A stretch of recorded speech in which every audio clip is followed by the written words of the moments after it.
What if the most wanted man on Earth was hiding less than a mile from his enemy's own military academy? For almost 10 years, nobody knew. And when American helicopters finally crossed into that quiet Pakistani neighborhood, the man inside still didn't believe it was really happening. Before we go any further, hit that like button right now because this story only gets heavier from here. Subscribe if you want more true stories told this way, and send this video to one person who still thinks they already know how this night actually went down. You don't. Not all of it. Not even close. It's May 1st, 2011, just after 11 at night in Washington. Inside the Situation Room, the President of the United States is not sitting in the big chair at the head of the table. He's pushed into a corner, leaning forward, watching a screen barely bigger than a laptop. Around him, his most senior advisors are doing the exact same thing. Nobody is talking. Everybody is staring at a black and white video feed beamed in from a place none of them can openly admit they have eyes on. Thousands of miles away, in the dark skies over northern Pakistan, 2 modified Black Hawk helicopters are flying low enough to avoid radar.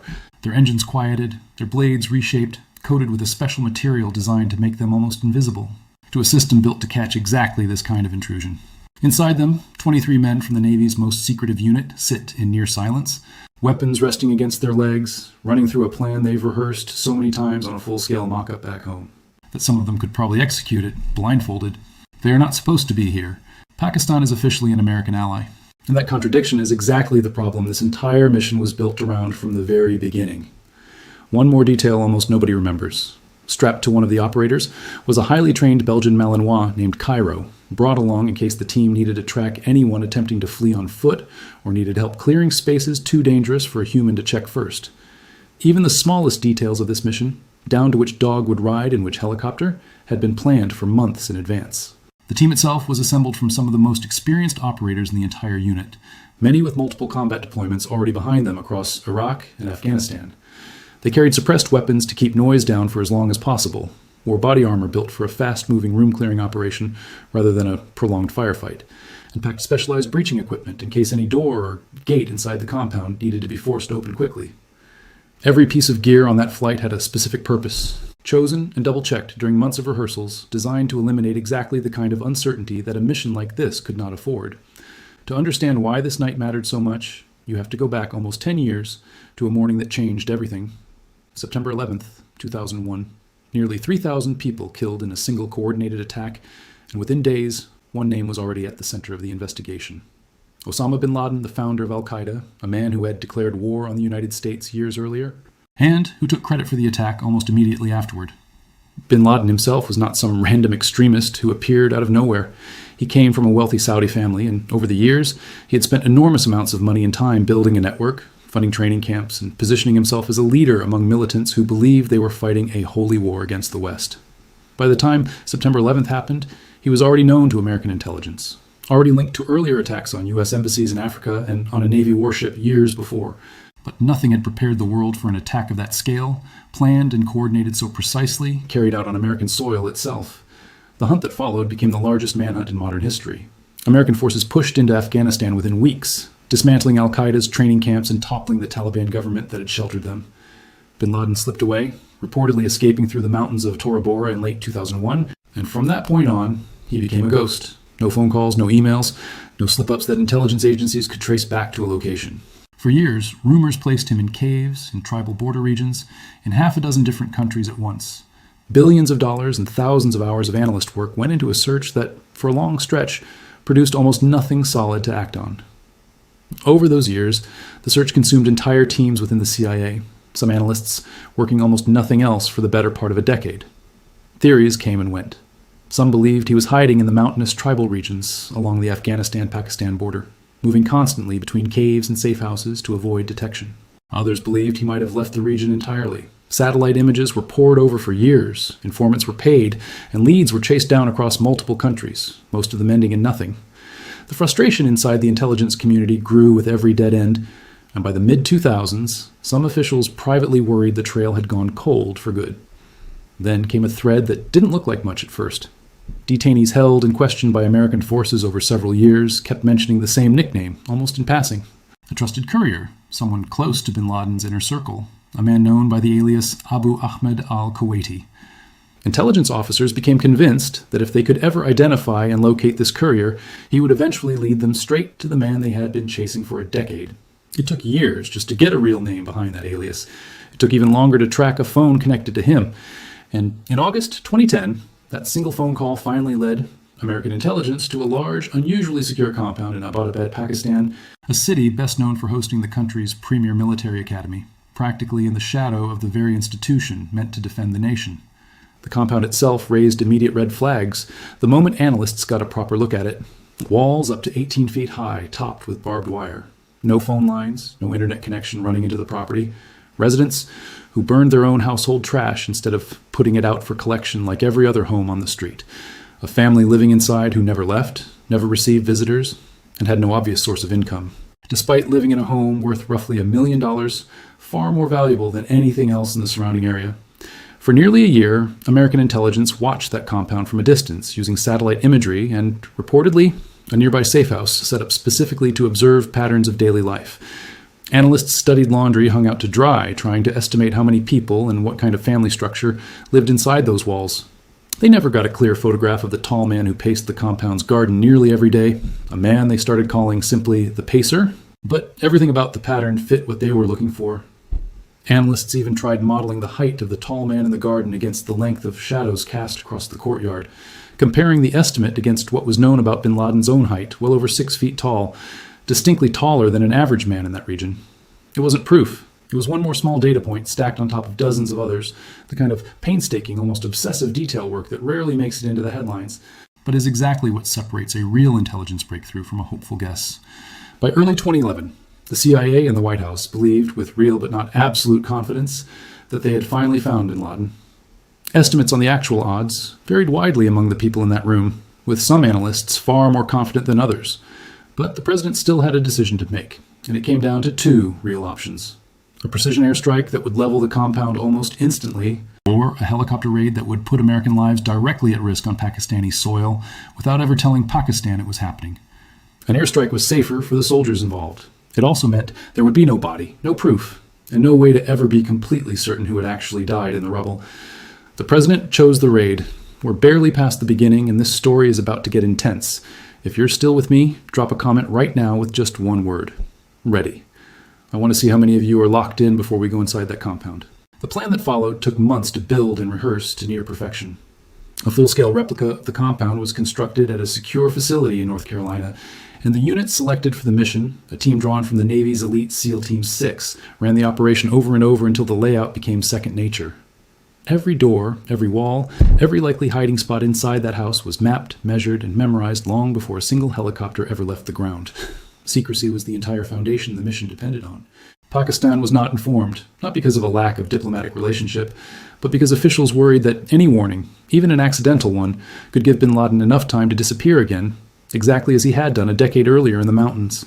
If word leaked even hours before the raid began, everything the mission depended on would collapse instantly. On the night of the operation, the two Black Hawks lifted off from a base in Afghanistan and crossed the border into Pakistan, flying low through mountain valleys specifically chosen to stay beneath the coverage of Pakistani radar systems. For close to 90 minutes, the helicopters flew in near total silence, the SEALs inside, running through the plan one final time in their heads, each man already knowing exactly where he was supposed to be the instant the aircraft touched down. Then, as the first helicopter moved into position to hover above the compound's inner courtyard, something went wrong. The unusually solid, high walls surrounding the property, combined with warmer air than the pilots had trained for back home, created a dangerous phenomenon known as vortex ring state, where a helicopter essentially loses lift by descending straight down into the turbulence of its own rotor wash. The aircraft lost control and came down hard, clipping the compound's outer wall on the way in. Nobody died, but the mission's most carefully planned element, a clean, silent insertion, was gone in an instant. The pilot managed to keep the aircraft upright enough to prevent serious injury to anyone on board, and the SEALs inside immediately shifted to a backup plan they had also rehearsed for exactly this kind of failure. The second helicopter, watching the crash unfold in real time, adjusted course and landed just outside the compound's outer wall instead of inside it. Inside the Situation Room, the video feed showed exactly what had happened, in real time, with no way to intervene. For a moment, nobody in that room knew if the entire mission was about to unravel in front of them. It didn't. The team on the ground adapted within seconds, blowing a hole through the compound's outer wall and moving in on foot instead of by air. What followed was not a slow, silent search through the dark. It was fast, deliberate, and loud only when it needed to be. The SEALs cleared the compound's smaller outbuilding first, then moved toward the main 3-story structure where the family reportedly lived. Room by room, floor by floor, the team pushed upward through the house. On the ground floor, they encountered and killed a man believed to be the courier who had unknowingly led them there in the first place, along with his brother, both of whom were reportedly armed and engaged the team as they entered. On the second floor, one of bin Laden's adult sons was killed as the team continued its push upward through the structure. By the time they reached the base of the staircase leading to the third floor, less than 20 minutes had passed since the first helicopter went down. The third floor is where nearly a decade of searching, waiting in dead ends, finally came down to a matter of seconds.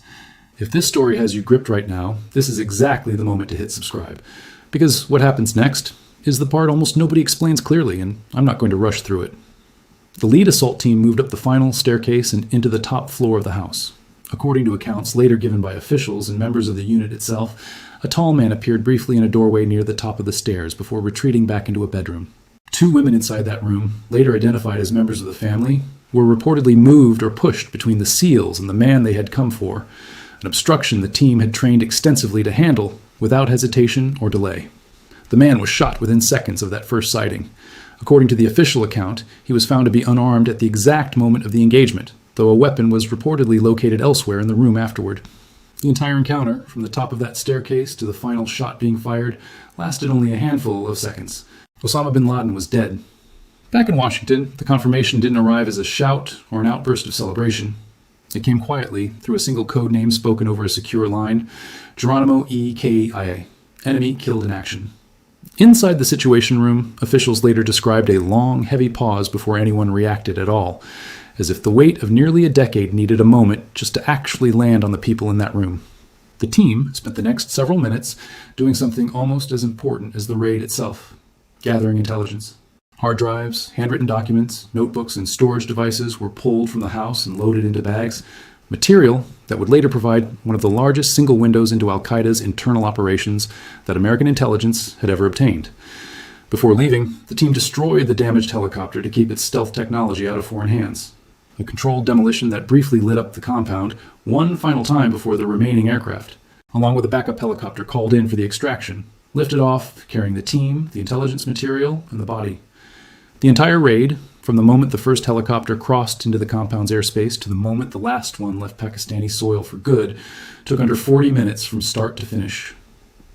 Think about everything packed into that window: a helicopter crash inside hostile territory, a wall blown open, 3 floors cleared under fire, 4 people killed in room-to-room engagements, intelligence material gathered by hand, a damaged aircraft destroyed on site so its technology couldn't be studied by anyone else, and a full extraction, with everyone accounted for, before local authorities even had time to organize a real response.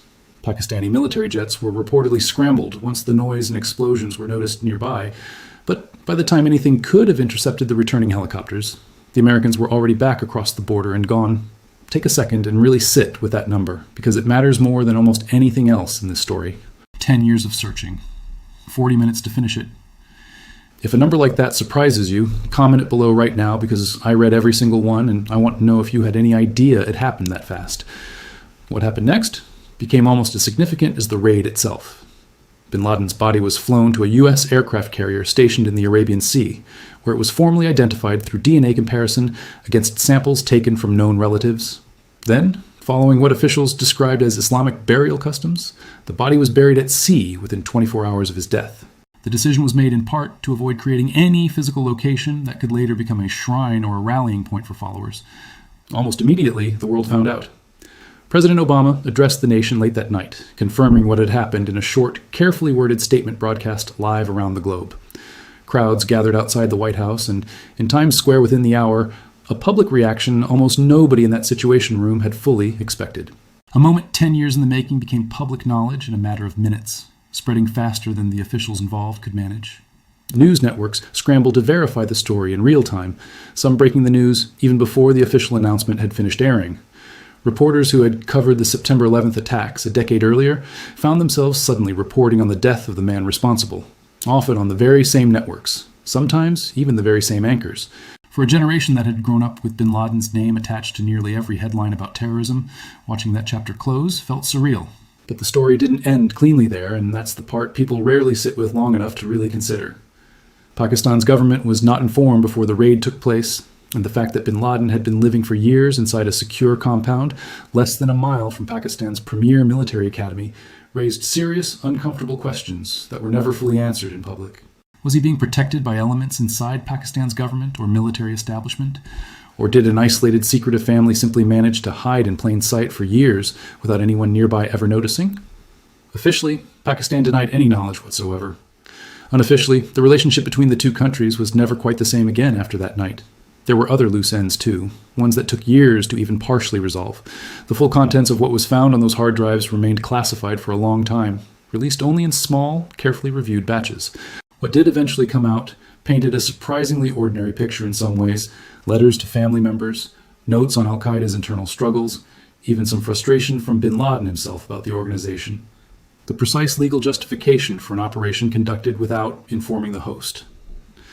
Nation was debated by scholars long after. None of that debate erased what had actually happened that night. It simply meant the story kept unfolding long after the helicopters had already gone quiet and flown home. The men who carried out the raid mostly stayed anonymous, their names never officially released, their faces never shown. A handful chose to write books or give interviews years later, offering competing, occasionally conflicting details about who fired the final shot. That disagreement itself tells you something important. Even the people who were physically standing in that room don't fully agree on every detail, which is exactly why so many conflicting versions of this story have spread online over the years. What you just heard sticks as closely as possible to the account officials have confirmed on the record. All right, we're deep into this now, and I want something honest from you. Comment below. Were you surprised by how fast the actual raid was? Under 40 minutes for something almost 10 years in the making? While you're typing that out, go ahead and share this video with someone who still thinks they already know the full story, because odds are they don't know about the helicopter crash or what really happened on that third floor. What makes this raid so remarkable isn't just that it succeeded in the end. It's how many things went wrong along the way, and how the entire operation still held together anyway despite every setback. A helicopter went down inside enemy territory, on foreign soil, in a mission the team wasn't even authorized to be conducting openly, and the operation still adapted within seconds, instead of falling apart completely. That's not luck. That's what years of rehearsal, redundancy, and discipline actually look like when the moment finally arrives. It's also a story about patience in a way modern conflict rarely gets enough credit for. This wasn't a single dramatic strike built on one lucky break. It was a full decade of dead ends, false leads, and one small thread, a courier's nickname, that intelligence officers refused to let go of, even when it led absolutely nowhere for years at a time. The raid itself lasted under 40 minutes. The path that led to that night took almost 10 years of quiet, grinding work. There's a quieter lesson buried in here, too, about the cost of getting something like this wrong. If the intelligence had been mistaken, if that compound had housed an ordinary family instead of the world's most wanted man, the consequences, diplomatically, morally, and politically, would have been enormous and nearly impossible to walk back. The people sitting in that situation room weren't watching a video feed for entertainment that night. They were watching the outcome of a decision that could not be undone the moment those helicopters crossed the border. And maybe that's the part of this story that deserves more attention than the raid itself. Not just the 23 men who executed it under enormous pressure, though they absolutely deserve every bit of recognition. Not even the decade of patient, often thankless intelligence work that made the whole thing possible in the first place. It's the fact that somewhere inside a heavily fortified compound, a man who once felt completely untouchable had spent years quietly convincing himself he was safe, right up until the exact moment he wasn't anymore. 10 years of searching came down to one staircase, one doorway, in a matter of seconds. And by the time the sun came up over Abbottabad the next morning, the most intense manhunt in modern history was finally, quietly, over. It's worth remembering, too, that this wasn't the end of al-Qaeda, and it wasn't the end of the broader conflict. Other leaders rose to take bin Laden's place. Other threats emerged in other regions, some of them arguably more dangerous. But there was something undeniable about that single night, a symbolic weight that went beyond strategy or intelligence value. For millions of people who remembered exactly where they were on September 11th, 2001, this was the moment the story they had been living inside for a decade finally, if only briefly, felt like it had reached an ending. That's really what makes this raid worth telling in detail, almost 15 years later. Not just the tactics, or the technology, or the split-second decisions made under enormous pressure, though all of that is genuinely remarkable on its own. It's the reminder that even the most determined manhunt in history didn't end with a dramatic firefight lasting hours. It ended in under 40 minutes, in a house, on a quiet street, in a city most Americans had never heard of, because in the real world, patience and precision almost always beat spectacle. If this story kept you watching all the way to the very end, that's exactly what it's here to do. Hit like, drop your honest thoughts in the comments, and subscribe so you don't miss the next one. Because history is full of nights like this one, and most people never hear the full version until now.